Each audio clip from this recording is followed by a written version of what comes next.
जानते हैं सर, भारत बहुत महान देश है। यह एक यथार्थ सत्य है, लेकिन इससे भी बड़ा एक सत्य यह है कि यहाँ के जो नेताजी लोग हैं वो भी कम महान नहीं हैं। अब आप पूछेंगे कैसे, यह बताऊंगा, पर उससे पहले बंगाल वाली घटना का जिक्र कर लेते हैं। वहाँ हिंसा लगातार जारी है, कई लोगों के घर जलाए गए और हिंसा जानबूझ के भड़काई गई। सियासत लहू मांगती है, किसी समय में यह डायलॉग सुनता रहता था, पर हकीकत यह नहीं है। हकीकत दरअसल यह है कि सियासत के मुंह खून इस प्रकार से लग चुका है कि उसे खून चाहिए ही चाहिए। बाकी आप सबको मेरा नमस्कार है, साथ ही साथ जय हिंद, वंदे मातरम। नाम मेरा विकास गोस्वामी है और आप इनसाइड भारत टीवी पर चरित्र विहीन पॉलिटिक्स देख रहे हैं।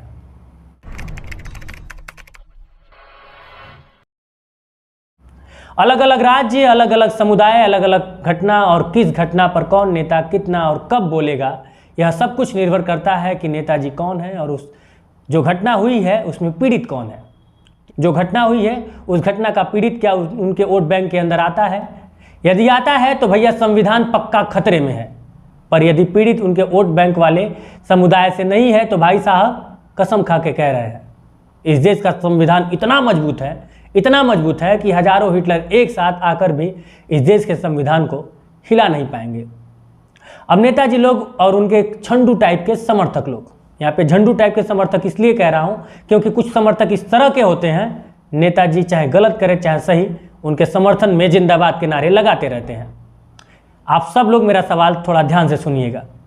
पहला सवाल, बंगाल वाली घटना का जिम्मेदार कौन है और इस घटना से फायदा किसको होगा, नुकसान किसको होगा? सवाल नंबर 2, इस घटना पर आपके वाले नेता पीड़ित परिवारों के पक्ष में स्टैंड लिए हैं या नहीं?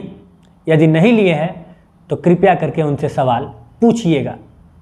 अब तीसरा और सबसे महत्वपूर्ण सवाल, इस देश में जो लाइन खींच के राजनीति को आप लोग, जी हाँ आप लोग यानी आम जनता समर्थन देती है, कब तक आंख मूंद के इन लोगों को समर्थन देते रहिएगा?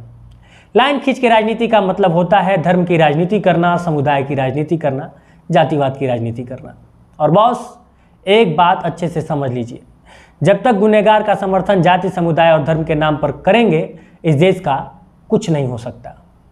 बहरहाल इस देश के कोने कोने से बंगाल वाली घटना पर आवाज़ उठ रही है। भाजपा कार्यकर्ता सवाल उठा रहे हैं। उत्तर प्रदेश के मुख्यमंत्री योगी आदित्यनाथ के गृह जनपद से उमेश कुमार यादव सहित युवा शक्ति संगठन, जो कि एक गैर राजनीतिक संगठन है, की टीम ने राष्ट्रपति महोदय और इस देश के प्रधानमंत्री जी को एसडीएम साहब के माध्यम से ज्ञापन भेजा है कि पश्चिम बंगाल में राष्ट्रपति शासन लगा दिया जाए। बाकी इस तरह की घटनाओं पर मेरे देश का हर नागरिक कब एक होगा, एक सुर में गलत को गलत कहेगा, देश को जात और धर्म से ऊपर उठ के देखेगा, धरातल पर इस बात का इंतजार है। कमेंट बॉक्स में अपनी राय जरूर रखिएगा। फेसबुक पर यह वीडियो देख रहे हैं तो पेज को लाइक कीजिएगा, यूट्यूब पे देख रहे हैं तो सब्सक्राइब कीजिएगा, यदि मन होगा तो, कोई ज़बरदस्ती नहीं है। बाकी इनसाइड भारत टीवी आप देख रहे थे। नाम मेरा विकास गोस्वामी है।